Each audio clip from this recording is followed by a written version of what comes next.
Good morning, everyone. Thank you guys for joining. I think we've got an interesting case today, and the highlight of the case is a multidisciplinary care approach between different departments to improve outcomes for patients. We have the acting head of Endocrinology, Dr. Farzahna Mohamed, and one of the more senior gastroenterologists, endoscopists from GIT, as well as in Gauteng, Dr. Mokgoko, who's going to take us through an interesting case. There are a number of learning points on this case and stuff that will make our everyday utilization of resources more cost effective as well. Thank you guys for joining. All right, so thanks for that. From endocrine, we're not really familiar with using all these fancy gadgets, so it's nice to know that our hospital actually has a lot of this and a lot available. I think Prof introduced this nicely in that, fine, I know that it's an interesting case in terms of the 2 patients that we had with insulinomas, but myself and Didi opted to have this as the first academic meeting of the year to set the tone. I think we need to start working together as departments. And I think what's important is not only does it improve patient care, but it allows us to advance our skills within departments and allows us to grow together, and the collaboration I think is important. So the outline is that I'll go briefly through the 2 cases. And I must say, courtesy of Dr. Kasima MO, that she actually put the cases together for me.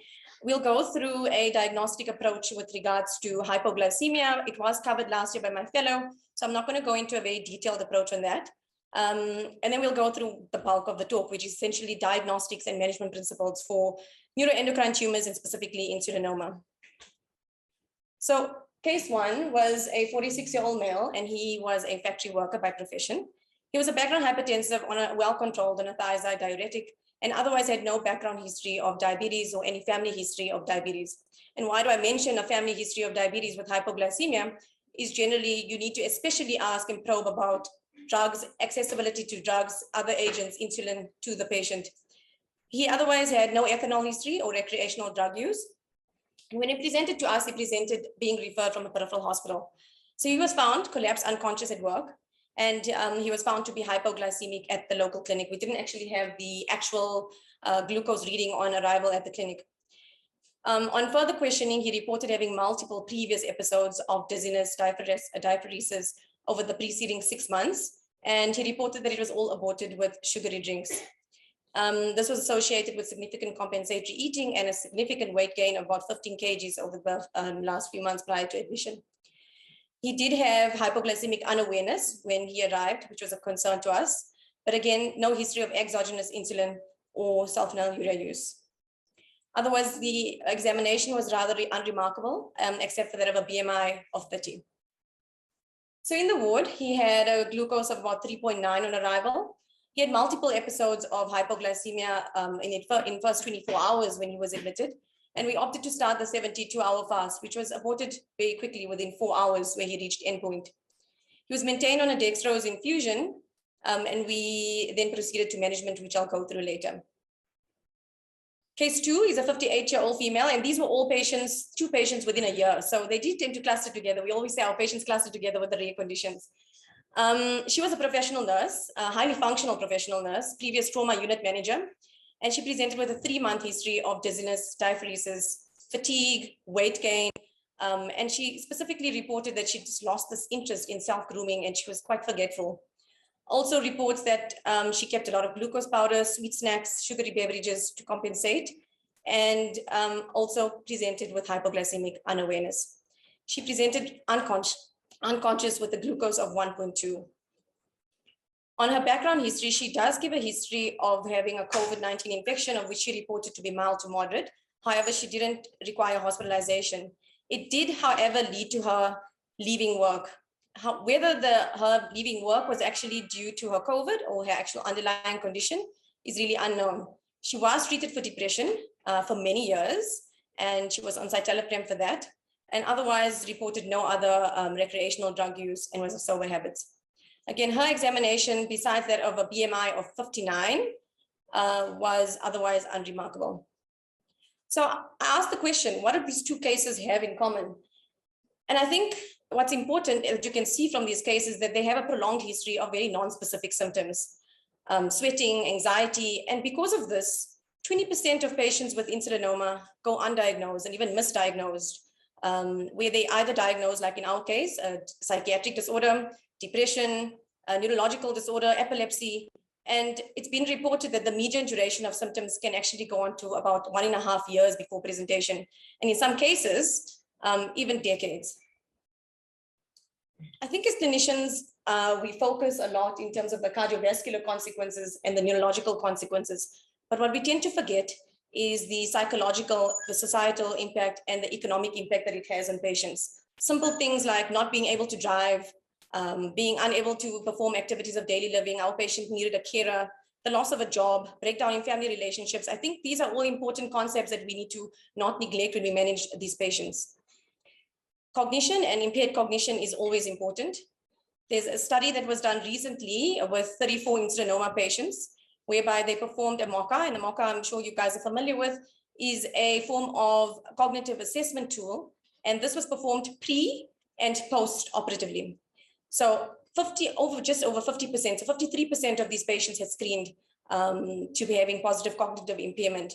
And this includes performance abnormalities in terms of executive function, calculation, language, memory loss. So these are quite significant.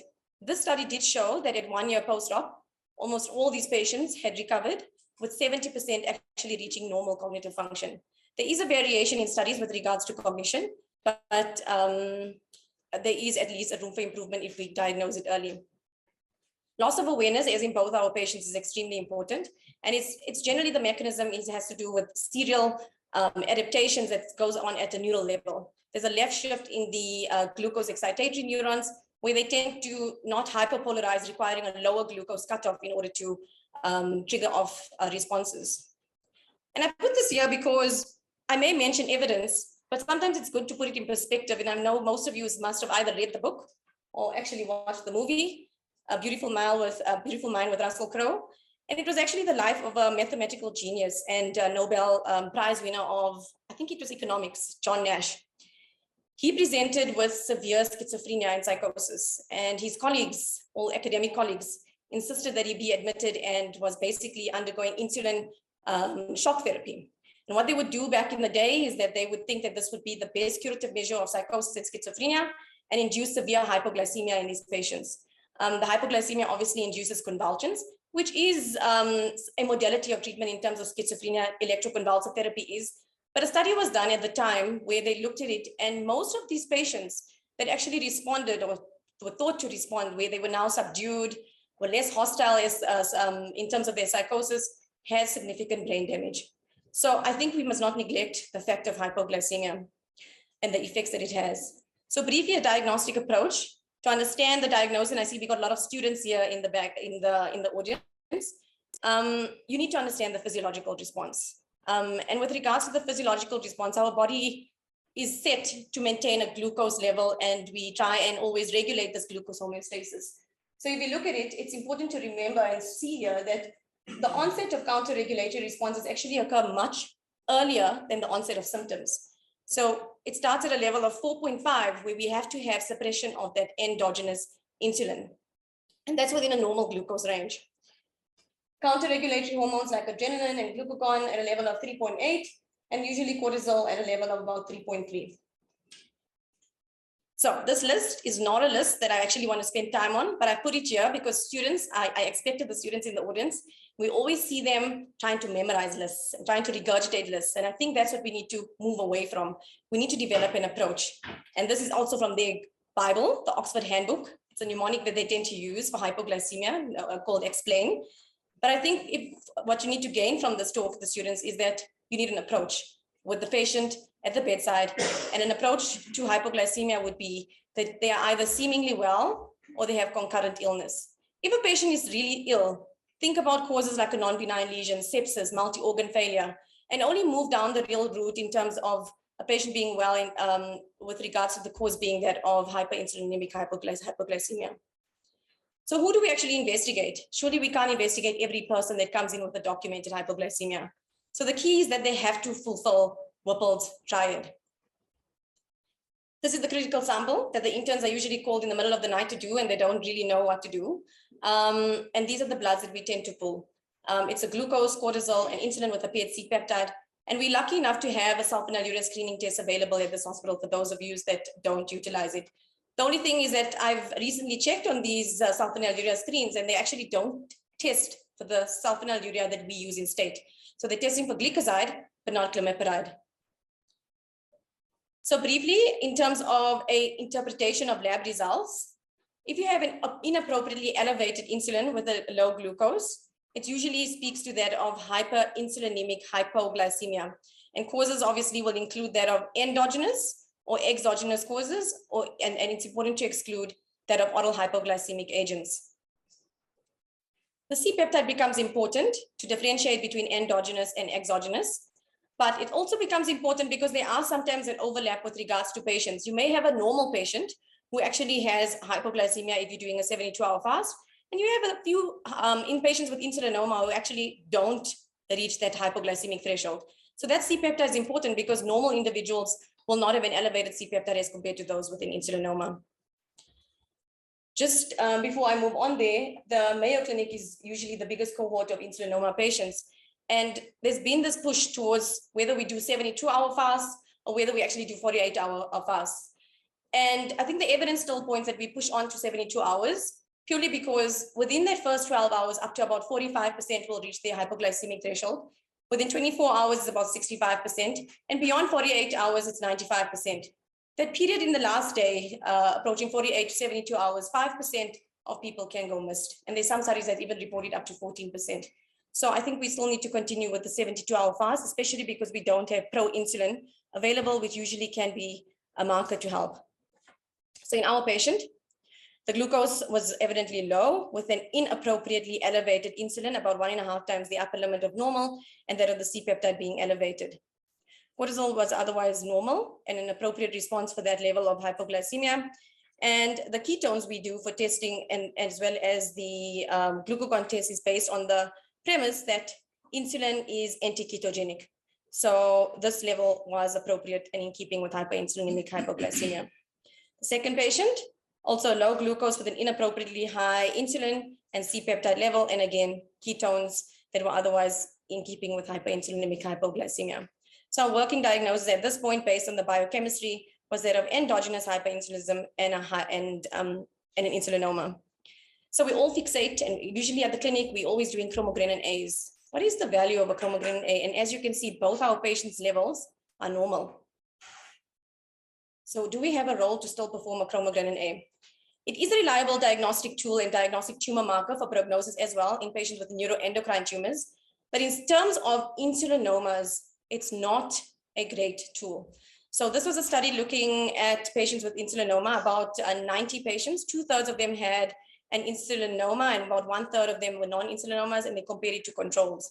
And as you can clearly see, patients with an insulinoma had a slightly higher level of chromogranin as compared to normal healthy controls. But those with non-insulinomas, neuroendocrine tumors, were significantly higher.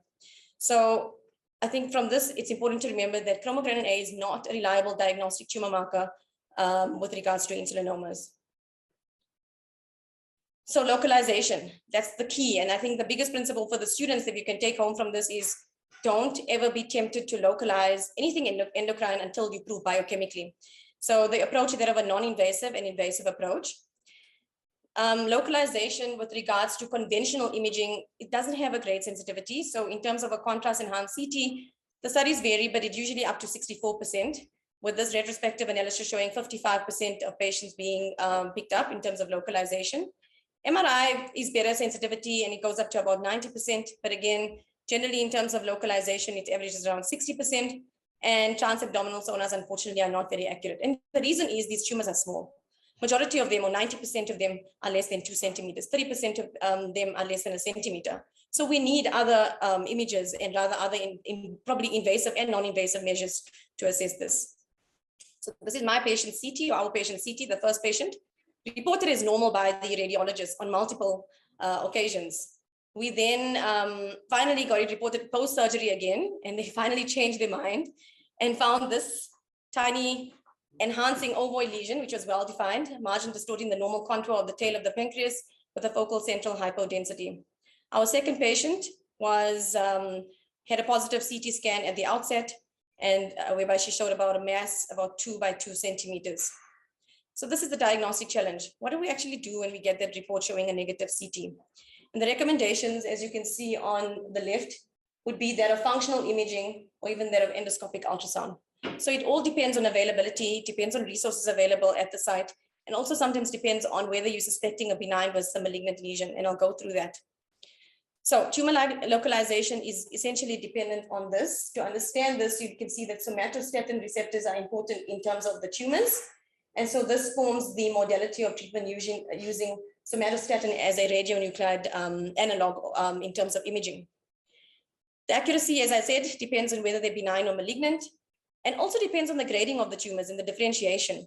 So it's thought that the low grade, highly differentiated neuroendocrine tumors, they tend to be imaged better with somatostatin scans or F-DOPA.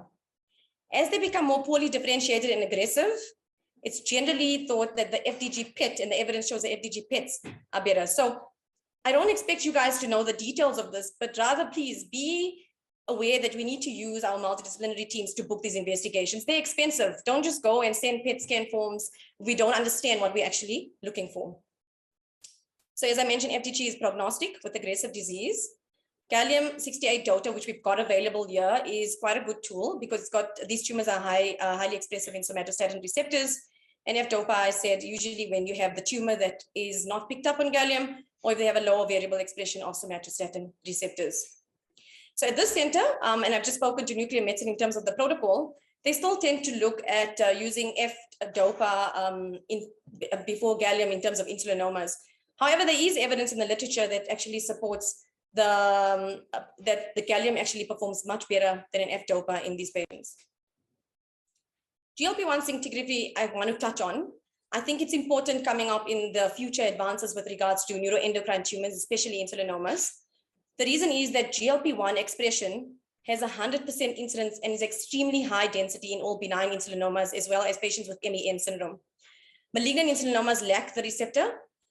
Unfortunately, we don't have the imaging available yet. I think it was available a couple of years ago on a trial basis, but this is the way to go with a 98% sensitivity. The current use of gallium-68 DOTA picks up about 90% of patients. And we'll expand on the other modalities when Dr. Didi comes on, but basically endoscopic ultrasound as well as invasive selective arterial calcium stim tests are also accurate and have a high sensitivity. So this was the endoscopic ultrasound for our first patient, indicated because he had a negative CT and the lesion was found in the tail of the pancreas. I don't think this would have been picked up by any other gastro team because they're quite good at this. It was just over a centimeter. So the case 2 also picked up by the gastroenterology team. And the indication here, despite having a positive CT, was that she was not amenable for surgery. And we wanted to look at other therapeutic options. So that is why she had an endoscopic ultrasound. Gallium-68 dotatate was done in our second patient, not the first. Like, there was no reason for doing it in the first, purely because he was localized adequately preoperatively. But again, had picked up accurately in the second case. So management principles, and I think broadly speaking, we need to think of it as a surgical, non-surgical, and medical approach. And so I'm going to briefly touch on principles. I'm just looking at time. But I'll go through medical principles and a little bit in terms of surgery. And I'm going to touch on this modality of peptide receptor radionuclide therapy. And that's very important with the advances in terms of theranostics, as well as ethanol ablation. So to understand, and I usually go through this with my fellows and my students, you can't understand anything in terms of targets if you don't understand a normal functioning beta cell and the way insulin is actually secreted. When glucose enters, you're going to have it through the GLUT2 and you're going to have an increased ATP, resulting in closure of the potassium channels, depolarization, opening of calcium channels, release of insulin. If you understand this, you'll be able to understand all the therapeutic targets. And the first one being that of diazoxide, which is actually an antihypertensive. It works to close, it works to open these potassium channels. And essentially it is responsive in about 2/3 of patients. So we usually tend to stop this 1 week preoperatively as well because of the hypotension risk, and there are some side effects, but generally it's still considered the first line in terms of glycemic control. Somatostatin analogs, again, available at our setting. And I'm sure oncology uses it a lot. We use it for our patients in terms of acromegaly. And we've just recently got on buyout the long-acting as well, which is a 1 monthly. So the role of this, like I mentioned and I alluded to earlier, is based on somatostatin receptors. The thing with octreotide and lanreotide is that they tend to have a variable response in terms of these patients, and it has to do with the affinity of the somatostatin receptors. So octreotide and lanreotide have a high affinity for receptor 2 and receptor 5, but there is a higher expression of somatostatin 2 in some insulinomas. About 70% of insulinomas have a receptor 2 expression. 50%, however, do have a receptor 1 expression. The problem comes in if you start using it and they don't have a somatostatin 2 receptor expression, you actually will have paradoxical hypoglycemia. So you need to be cautious when you start this. I think you need to mainly, the recommendation be start them on a trial instead of giving them a long acting and then see what happens, because you can have a paradoxical hypoglycemia. This is where pasireotide is important because of the receptors that I mentioned. So pasireotide has a very high affinity, about 40 times for that of a somatostatin 1 and 5, but it's a pan receptor somatostatin analog. And because of that, it's very useful in these patients that don't have the somatostatin 2 receptors. So again, a medical therapeutic approach that can be used. And with regards to molecular target therapy, I'll briefly touch on everolimus. I mean, maybe at the end, if we have a brief discussion, if we have some time, Prof. Dimitri can mention the other TKIs, sunitinib, chemotherapy and the role of that, but I briefly touched on it purely because it has a mechanistic role in terms of the mTOR pathway. And the reason is that there is a significant dysregulation by means of the mTOR pathway in patients with neuroendocrine tumors, as well as insulinomas. It has an anti-proliferative effect, and a median duration generally about 6.5 months. The data was from the RADIANT trial, which showed progression-free survival of about 11 months versus 4.6 months. I think what's important to know here is that it doesn't result in tumor remission, but rather it does cause stabilization in those patients that are inoperable and malignant insulinomas. So lastly, before I hand over to the experts in gastro, I'm going to touch on theranostics and the concept of theranostics in terms of peptide receptor radionuclide therapy. It is essentially a combination of using a radioactive drug, in this case, gallium-68. And this is used to diagnose at the diagnostic phase. And then you use a second drug, whether it be lutetium-177 or deuterium-90, and that would then be to drug to deliver the therapy in order to treat the tumor. It's given systemically, and essentially it's based and indicated in all somatostatin 2 receptor positive, and they have to be either, they have to actually be well-differentiated tumors. The study was that of the NETA trial, which showed that 65% of these patients had an improvement in progression-free survival, with a median of about 33 months and an overall survival of 55 to 61 months. So this is not offered currently. I spoke to Prof. Bango. It's not currently offered in state, but it is available at Donald Gordon. And I think that's why we also need to work with our teams across the road to try and benefit our patients when needed. So moving on to non-surgical, I'm going to introduce Didi, and this is the patient that they had actually performed the endoscopic ethanol ablation on. I must say, from us as endocrinologists, we go and watch the procedures, but it just looks like 50 shades of gray to us. We just see shades of gray. We don't know what's going on. So we really depend on them. And that's comment from Prof. Roll in the chat. Okay. You want me to address it now? Or yeah, no, you can say. So just from Prof. Roll in the chat, he said, just to mention, there are many other causes of raised chromogranin A, particularly the use of PPIs, which is common. So a raised chromogranin A is not diagnostic of a neuroendocrine tumor. So I had it in my slide. It's just in the interest of time, I didn't mention it, but it's PPIs, certain other malignancies. Somatostatin analogs itself also has an effect on the levels of chromogranin. So we just need to be cautious how to interpret that. And all of these patients do tend to be on PPIs because of symptoms as well. Can I have a pointer? It's on the side. So morning, everybody. When Gastro enters the chat, there's a lot of gadgetry that we use. So maybe it'll make a bit more sense when I go through my talk about those endoscopic ultrasound needles. So what is the role of EUS? And when I spoke to somebody, one of our colleagues, about what EUS is, they were like, I'm not actually sure what it actually means. So just as a means of introduction to pancreatic neuroendocrine tumors, these lesions are relatively rare. That's why we were so excited to actually present these cases today, because we saw 2 patients within a year. They arise from neuroendocrine cells throughout the digestive and respiratory tract. We see about 1 to 2% of these lesions that make up pancreatic neoplasms. Otherwise, dispersed within the GI tract and in the small bowel as well. Sometimes we come across them incidentally when we do endoscopy as subepithelial lesions on a G-scope or on a C-scope, because most of them are actually not functional. The nomenclature is actually to call these neuroendocrine neoplasia, because there's a spectrum in terms of grade and severity, with very well differentiated tumors being NETs and poorly differentiated high-grade tumors being neuroendocrine carcinomas. So like I said, functioning neuroendocrine tumors are relatively rare. These are tumors that secrete insulin or secrete any kind of peptides, and these usually lead to a particular clinical syndrome. Depending on what peptide and what hormone is secreted, you can actually, the patient's clinical presentation can lead you towards a diagnosis.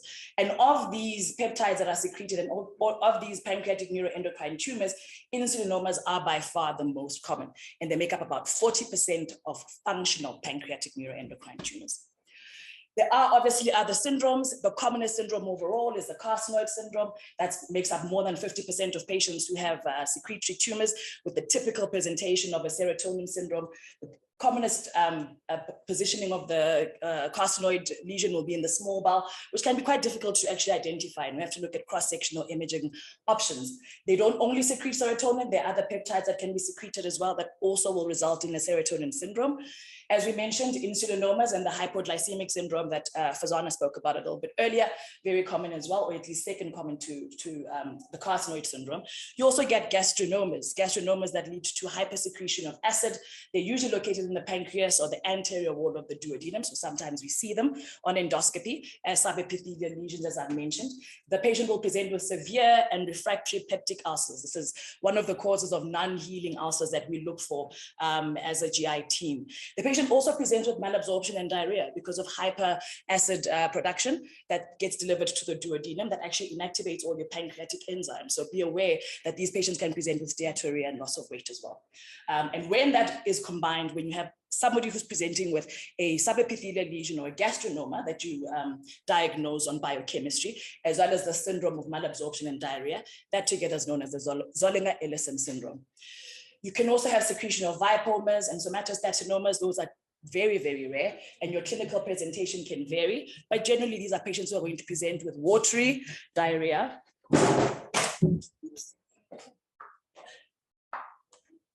Watery diarrhea and hypokalemia. It's a vibe, it's a 14. Okay, good. So in terms of insulinomas, like I said, 40% of your functional NETs are going to be insulinomas. They're very, very rare. They have a slight female predominance.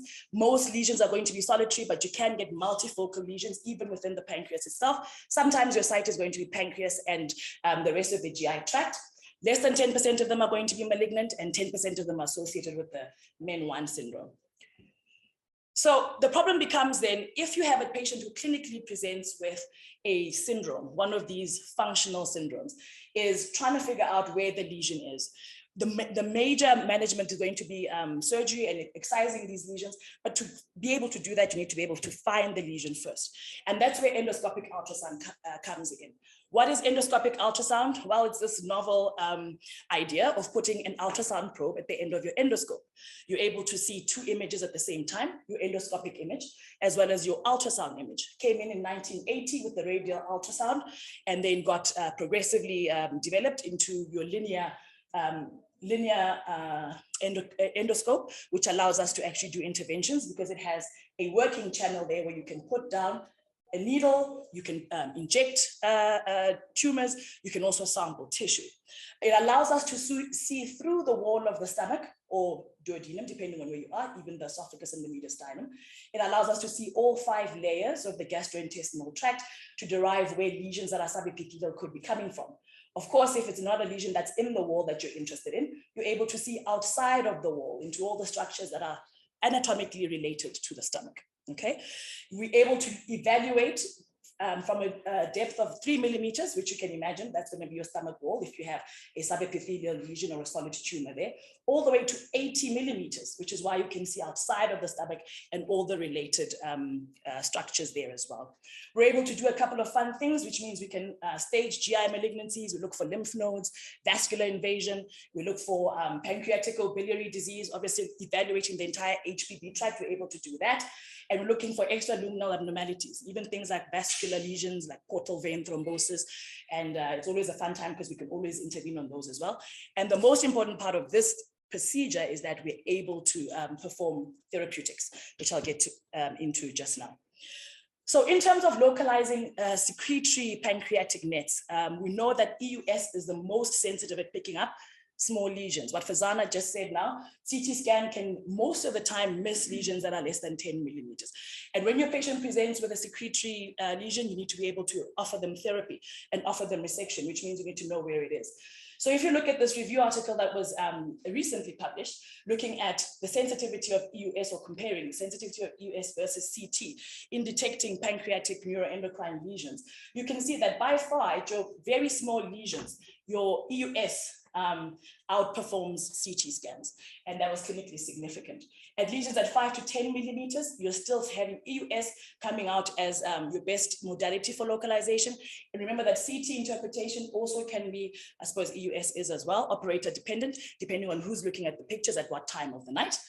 You might get different answers, but definitely when you have a lesion at 10 millimeters or less, endoscopic ultrasound is going to have a much higher sensitivity of localizing your lesions and diagnosing your patient. Even in patients where CTs have found no lesions or CT negative pancreatic neuroendocrine tumors, if you send those to EUS before you go to surgery, in 25% of the cases, we'll still be able to find the lesion for you. And also it's affected by where the lesion is in the pancreas. Hello, Professor Mohamed. With lesions in the body and the tail being much easier to find. And that's a technical issue with doing EUS. However, we're still able to do a good job looking at the head of pancreas as well. So in terms of what else are we able to do and evaluate of the neuroendocrine tumors, it's not just localizing, it's also looking at how this tumor is behaving, looking for high-risk features, trying to give your surgeon a plan, or even pass those patients on for medical therapy only. So we're looking for high-grade features. Lesions that are bigger than 20 millimeters are more likely to be malignant or more advanced or higher grade. Features like heterogeneity, where your tumor doesn't look the same. It's not all gray, like Farzahna said. Sometimes it's gray and black and white. Looking for things like a dilated pancreatic duct that suggests that there's pressure or invasion of surrounding structures. We're also able to tell you about vascular invasion and lymphadenopathy, and we're able to even sample those lymph nodes to see if they're just reactive or if they represent any spread. And importantly, we're able to sample the tissue. So which means we can come up with a diagnosis, either on cytology, but if we do it well enough, like Dee mentioned, we're actually able to get a core out of this needle. This is the needle she was showing you before, going into a lesion there that's hypoechoic, which means it's darker than the surrounding pancreas. And we're putting a needle into that lesion there, and we're taking passes using capillary suction, which means that there's a stylet that we pull out that creates negative suction for cells to come up into the needle itself, and we're able to get cytology. And sometimes we're able to get a core, which gives you core histology without having to do patients laparoscopically, which was previously happening with these patients. Again, we're able to tell you what is a neuroendocrine tumor versus a neuroendocrine carcinoma, because those have different outcomes. We're also able to tell you, is this looking like a NET, or is it looking like an adenocarcinoma of the pancreas? Again, the management there might be different. And we're also able to watch your patient. If we decide this is an incidentaloma, which is another problem that you find in endocrine, if you go CT first versus serology, we're able to watch these patients over time. That means you're not irradiating your patient and exposing potentially young patients to recurrent imaging. And then the most important thing, more than just diagnosing and being able to tell you what the surrounding structures look like, we're able to actually treat these patients, particularly insulinomas, if your patient happens to not be a surgical candidate. So let's talk about EUS-guided therapeutic interventions in pancreatic nets. So we saw both of these patients that were referred for EUS. The first patient was confirmed with an insulinoma, and we rely on our endocrine colleagues to make sure that we have a serological diagnosis. Again, imaging was initially reported as normal. So you know this patient has an insulinoma, they have typical symptoms, they have no lesion on the CT scan. How do you treat that patient except medically? You can't resect something you can't find. So where you have CT negative functional PNETs, that's where we come in with an EUS. This was our patient. We were able to find his lesion in the pancreatic tail. You're going to have to take my word for it. The surrounding pancreatic tissue didn't look normal. Yes, it does look gray and white on this in this instance. But we're able to well localize the lesion and look at whether there was any invasion of any vessels, what the pancreatic duct looked like. We localized in the pancreatic tail, and we decided not to sample it because this was a relatively well circumscribed lesion. It looked typically like an insulinoma. The patient has serology like an insulinoma and is confirmed. Correct patient, correct localization. We don't need tissue here. If your patient is a good surgical candidate, why not take out the whole thing and get a proper histology and you treat the patient at the same time? Just to show you, this is one of our reports and what we're actually able to look at. We're able to come up with a very specific sizing in terms of what your lesion, where the lesion is and how big it is and where it is. Looking at the pancreatic duct and any dilatation of CBD, looking at every whether there's any nodal disease, because that would suggest that there is spread. And even if we decided to not sample the lesion itself, we might sample the surrounding lymph nodes if we found them. We're able to see the left structures, the left adrenal, which might be important if your patient has an MEN syndrome, to look and see if they have any other lesions. We're able to see it's the left kidney, not the right kidney, just ignore that. And we also actually incidentally found a hyperechoic lesion in the liver. Imagine this patient had a scan and they saw a lesion in the liver. That might be a metastatic deposit. But on endoscopic ultrasound, we're able to evaluate it appropriately and let you know that isn't actually a metastatic deposit, it's a hemangioma. And that's one of the uses of endoscopic ultrasound. Again, we look at the vasculature, the surrounding structures and the hepatobiliary tree, looking at the gallbladder, etc. We suggested for them to go back after we found the lesion to review their CT scan. They eventually corrected and found the lesion on the CT scan, which was initially done. It was always there. All right. The second patient, again, serologically, insulinoma, diagnosis made. We need to find where it is. Fortunately, they did find the lesion. This happened to be a little bit of a bigger lesion, which was almost 20 centimeters, 20 by 20. The unfortunate thing is that this patient was a poor surgical candidate. She had multiple comorbidities. She'd had multiple bouts of catheter-related sepsis. She had multi-drug resistant organisms in the hospital.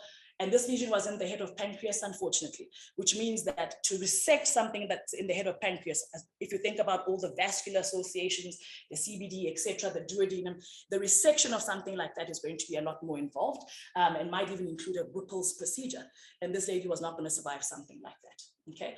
Again, we're able to tell you if there's any evidence of a neuroendocrine carcinoma or any metastatic deposits, and we're able to give you a little bit of a better sizing assessment as well.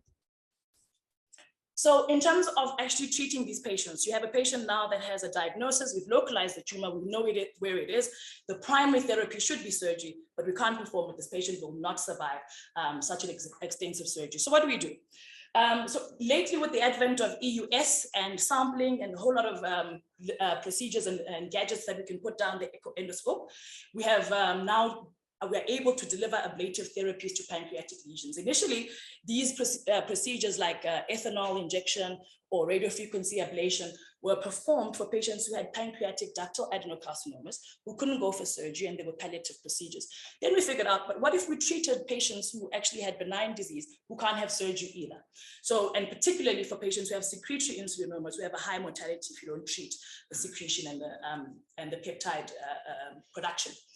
What we're trying to do is we're putting in a coagulative, we're putting in ethanol to produce coagulative necrosis and subsequent fibrosis, which means that the cells are no longer functional and no longer able to produce insulin. We're also causing small vessel thrombosis and granulation tissue, which means your tumor doesn't grow. There are two main procedures that we can do, or two main modalities that have been described in the literature to treat insulinomas in particular.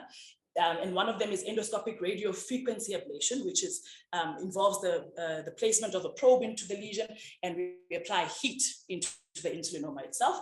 We don't have that available. It's quite expensive equipment that we don't have. But what we do have available is ethanol, and it's pretty cheap. If you inject ethanol into these lesions, you can have similar responses. You have the same coagulative necrosis without needing specialized equipment that we don't have available. There are other modalities that have been described, microwave therapy and cryotherapy, but by far these two procedures are the ones that are the most sort of established. This is relatively new, this procedure. They started using it in pancreatic nets in about 2011. So we're still learning about how to perform this procedure. I'm not going to bore you with how to do it in the interest of time. That's for my fellows. So in terms of what we actually know about patients who have had this therapy and what has been described, just to show you how rarely these lesions are encountered and how rarely they're treated endoscopically, because most patients go for surgery. We had our first review of case reports and case series of only 75 patients, 84 insulinomas in total, and it was only published last year. They looked at patients, and of these patients, 27 of these 75, 27 had radiofrequency ablation and 47 had ethanol ablation. Again, ethanol ablation is still a preferred method. And one patient happened to have both because they had inappropriate response. Most tumors that were found over these case series were localized in the head of pancreas. That's what we know, and that's in keeping with what we've learned about pancreatic neuroendocrine tumors, with the next common site being the pancreatic body. I apologize if you can't see that very well. And then the pancreatic tail, which is where our patients are. Our patients fell into that category and to this category. This procedure, like I said before, is for non-surgical candidates. Where you can, surgery is curative in these patients, and you should prepare these patients for surgery. The median volume of alcohol that was applied into these lesions was about 1.5 millimeters, and the median alcohol concentration that was applied was 98%. And the clinical success of these procedures across these 75 patients was about 98.5%. Most patients went into remission, stopped secreting insulin, and were well enough to actually continue. And it's important to also remember that your response in your patients, the median time to response is about 5 to 7 days, and you must keep these patients in hospital for a period of up to 2 weeks to avoid them having hypoglycemic events at home.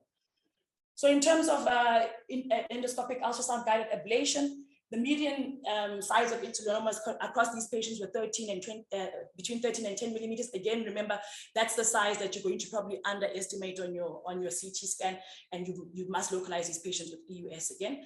After they were ablated, these lesions, the average median size came down to 3 to 5 millimeters. So these lesions actually responded quite well and necrosed and underwent fibrosis.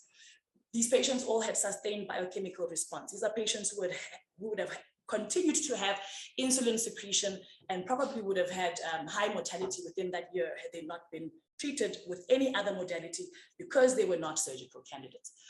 There were also patients who had multifocal lesions, and those patients were able to have a staged procedure, which means they had one procedure at the main lesion and were brought back to have other procedures as well. And if you can look here on the side in terms of response, that's the median glucose level, which was around 2 pre-procedure, and that's markedly improved afterward with nobody having hypos generally, all right? And with the secretion of insulin dropping, that's before the patients had ablation, and after they had ablation, most patients had serological response as well, and the same for C-peptide levels also. In terms of limitations, it's a very nice therapy to perform on patients. However, everything we do that is invasive for a patient always has potential side effects as well as limitations. So in the terms of location of an insulinoma, if the tumor itself happens to be in very close proximity to surrounding structures, like the common bile duct and the portal vein, you can cause inadvertent sclerosis and injury of those structures as well. There's been a talk about prophylactically stenting the patient with a CVD stent or a pancreatic duct stent to prevent pancreatitis, because of course, if you're causing coagulative necrosis in the tumor, you can also cause coagulative necrosis in the surrounding normal tissue. But there hasn't been any evidence so far to prophylactically stent the CVD or the PD. There was a complication rate of about 13%, and the commonest, as predicted, was a mild pancreatitis. There were some patients who had bleeding and abdominal pain, and only one serious adverse event, which was a duodenal perf. All right, so what did we do for our second patient who was so sick and couldn't go for theater and have a lesion resected? So we identified where the lesion was. We took her to theater. We did her under general anesthesia with our HPP surgeons on board. We chose the transgastric puncture that we made with a 22 gauge needle, and that's the needle that's generally suggested to use. However, you can use smaller gauge needles like 25 or even a larger gauge needle like 19. There doesn't seem to be any effect in the size of needle. We directed the needle into the middle of the lesion. That's normal pancreatic tissue surrounding there. That is us with a needle coming from the stomach wall is up here somewhere, and we're putting that needle straight into the lesion and the insulinoma. We decided to evaluate the volume of what this insulinoma was in terms of size, and it's an estimated guess for how much ethanol to instill into it. However, the problem was this lesion was very close to the pancreatic duct, and we couldn't instill 100% of the volume that we had expected to instill, which would have been about 1.5 mils of ethanol. We unfortunately weren't able to get 98% ethanol. We got 90% ethanol, but this patient was so sick at the time, we discussed it and we decided we'd try with what we have, but we are in the process of trying to acquire 98% ethanol. And under endoscopic EUS control, you can see where you're injecting your lesion in real time. And what you're observing is for this area to become hyperechoic. You can actually see the fluid going into the lesion, and what was dark becomes bright. Unfortunately with her, because we'd gone with a lower volume of injection, there was still a hypoechoic area that was identified even after we'd injected. So we thought that it was probably an area that we had not treated enough. But we decided to be conservative because, again, this lesion was sitting very close to the pancreatic duct. It was 5.4 millimeters. This patient had had a very rocky inpatient course, and we couldn't risk pancreatitis. She wouldn't have survived an episode of severe pancreatitis. So we injected eventually a total of 1.1. We had figured out that and calculated that you probably need about 1.5 to get 100% of the lesion, but we settled for treating 75% of her tumor. So we decided that we would try 75% treatment and then bring her back for a second session after evaluating how she'd responded. So like I mentioned, the primary therapeutic modality in pancreatic NETs is surgery. So where the patient is able to be well enough, they're able to go for surgery. It's still the gold standard for insulinomas as well. Some patients may even be able to have radiofrequency ablation or endoscopic ultrasound guided ethanol ablation and to shrink the tumor, and then can have resection thereafter. So again, localization is important. We do this with EUS to evaluate, is the lesion resectable from its position in the pancreatic tissue, its relation to vessels and invasion of vascular structures and related structures like the CVD and PD. And then we can sort of come up with a plan with our HPB surgeons. Again, like Farzahna said, emphasizing a multidisciplinary approach to assess the patient's clinical and physiological status, the position of the lesion and how it's behaving, and what's the best surgery and approach for that patient. Surgeons prefer to do enucleation versus resection of the pancreas wherever we can do that. And obviously we want to also evaluate for metastatic disease and see if this patient is actually a neuroendocrine carcinoma before we go in and do resection. Minimally invasive techniques are going to be your best bet in terms of minimizing mortality and complications, because unfortunately there are patients who happen to have severe pancreatitis where you've traumatized pancreatic tissue, post-resection sepsis, and bile duct injuries, as well as pancreatic fistulae. If you can get your patients to surgery and they survive the surgery without complications, the outcomes are very good, with a 10-year survival rate of over 85%. There's a low recurrence rate with 5% at 10 years and 7% at 20 years. So like I said, surgical resection is essentially curative. I did ask one of our HPB surgeons to be present for our meeting today. Like we said, we are encouraging collaborative MDTs and management of patients here. The endocrines diagnose it, we localize it, the surgeons take it out. So Mr. Khan, I would just like to ask you, what's your experience with surgery for these patients, and in particular, maybe the patient that we sent through? Yeah, thanks. Just because I've been around for a bit, post-fellowship here for about 7 or 8 years, we've found about 7 or 8. So we've operated on all of them except the one that had too many comorbidities to get operated on, and the lesion was in a location that was difficult to access, that ended up having the EUS. The problem with pancreatic surgery for these patients is it is quite hazardous. There's a surgical adage: eat when you can, sleep when you can, and don't mess with the pancreas. And it's a big problem. Once you get pancreatic fistulae, it's a really torrid post-operative course. And of the 8 patients, we had a 17-year-old who we did an enucleation on that continued to have a post-pancreatic fistula, sepsis, and eventually demised. It was quite tragic, I think, especially from the endocrine side, because they get quite involved with these patients over a period of time, and I suppose also with the patient's youth. for us as well, because obviously we intervene in these patients. That being said, all the rest of them seem to have gone well. One other had a pancreatic fistula postoperatively from a distal pancreatectomy. Despite what the literature says, all ours, I think 50-50 have been in the head and 50% have been in the tail, body tail. We try to do as little grape, we can sort of cut around it as long as it's not anywhere close to the main pancreatic duct. And that is our great fear. To try to image during the endoscopic ultrasound, tell us what the location, how many millimeters away it is from the main pancreatic duct, because once that is breached, it becomes a really terrible postoperative outcome. Anything else? Mostly we try to do them laparoscopically. I think the more distal lesions, the tail and body lesions, are probably more amenable to it. This patient that we had, that you saw the image of, that was operated on, it was quite embedded into the pancreatic body tail region. So we didn't think enucleation would be feasible. So we did a distal pancreatectomy. Obviously, that increases his risk of post-operative diabetes in the long term. But yeah, it's not as easy as, hey, just go and take it out. So sometimes we get lucky, but mostly it's been relatively challenging. But that's all I have to say. Thank you very much. Yes. You said you said this. You said that this is the gold standard surgery. Is it not the time to change? So you looked at 98.5% rate for endoscopic ultrasound. You got a lower rate with surgery, and you're saying to me it's the gold standard. We never talk about the surgical risk. And why would this not be the gold standard? Why would you still offer someone surgery? We did EUS, we experiment with all of this when we have high-risk patients because they're not operable. But why are we not moving the standard? To give you an example, Zenker's diverticulum, we only used to do that endoscopically because of the old. Now it's almost becoming the norm as first-line therapy. So my question to you is, why is surgery the gold standard?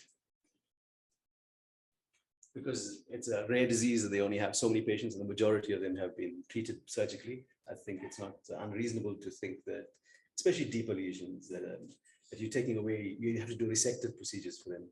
I think that's probably a potentially a better idea to do them with endoscopic ablation. But obviously we need robust data so we can randomize patients. The problem is you don't get enough patients to do that. Yeah. In many series, and I've looked at it before, I go, yeah, people have 20-year series of 9 patients, 7 patients. The biggest series is Mayo's series, and we don't know yet. So I'm sure you have series of 2, I have a series of 8 in this hospital. I'm sure there are a few more. 6 decades of Mayo series only has 203 patients. Yeah. And just to answer your question as well, to jump in there, Prof, as well, in terms of the data that we have, they seem to have the best outcomes have been for when they've done tumors that were, or lesions that were less than 15 millimeters. So if they're really small lesions, we don't know what happens when it gets to that 15 to 20 millimeter range, and above 20, it's not, there isn't a lot of data on it. Again, it's novel therapy and novel intervention. But some patients are not good surgical candidates, they refuse surgery. So those would be patients that we can definitely offer this to. I probably would refuse surgery because we underestimate the risk of locals. Yeah, we try to move away from major resected stuff. And then you have the distal splenectomy that comes in when we hit a vessel or something. We try not to take out the spleen. We try. Don't leave. Georgia. Yeah. So obviously, I, as a medical oncologist, see the patients when they're irresectable, metastatic, and then we employ a whole host of modalities of treatment for all the neuroendocrine tumors. But I would put forward that I think for patients that have got accessible tumors, from EUS point of view, I think that would be the place to start, because surely if you do not have success, it does not preclude you moving to surgery, surgical approach. Yet it's a minimally invasive procedure that could potentially also provide long-term cure. And maybe it's time for us to set up a pilot study where we do interventional EUS for all patients, if it's accessible, and then see what the outcomes are, and if they need to proceed to surgery. Just for the guys online, it's Prof. Demetria was giving advice regarding that maybe all patients should be offered this in a prospective way, and if they don't, we can offer surgery in that, because she's seeing the extreme end of metastatic neuroendocrine tumors and insulinomas in it as well. Just one point, and the only issue with that is that once you start ablating things, they get stuck. So fibrosis becomes a problem. So what you could potentially enucleate it may end up with a resection. So that's the only downside to trying that strategy, I think. But if it's deep within the pancreatic parenchyma, I think that's fine. It's invariably going to require resection. So perhaps those one. Thank you so much. I think it'd be nice if we can just go on the route of the cardiologist. Like initially, everybody knows that the only way to treat patients with severe aortic stenosis is surgical. But then there are instances that patients would not want to go for surgery, or they can't even stand surgery, and then time became involved. So the first study was patients that were refused surgery by the surgeons, and then the cardiologist started using those ones. And later, the nurse said, okay, those ones with severe risks will be taken. And that's why you see Panther 1, Panther 2, and all this coming forward. So I think if you start with that, you'll be able to get patients also who are also amenable to surgery, also going for AUS. But surgeons have to be part of that study. That's the way to go. I think you're highlighting something that we're trying to do in internal medicine across the platform. It's called MDT care. Not just teamwork, it's called care, where the patient is the center of the focus and it's not about anything else. And if we all start doing this, I think we will actually make a difference on impact, both from the patient point of view, engaging with people like human beings and changing the narrative. We actually at 9:10, we're not going to have any more questions. I know someone is dying at the back there, but it's not going to happen. I think we've had a really long session. It's nice to see so many people online, so many people in person here. And it was nice to have Marcus assist us with sponsorship and stuff like that there, because we want to take things further in this department. I appreciate everyone coming here, and to the two speakers. Really interesting. I learned quite a lot of GIT stuff, not just fellow stuff, and it was really well. And to Uzair, thank you for coming out of your comfort of surgery to us. We appreciate it. And we will see you guys next week, when Friday again. Please send comments, positive, negatives, in a constructive way. We are receptive to change, and we want to improve outcomes of patients, and we want to have the highest level of education occurring.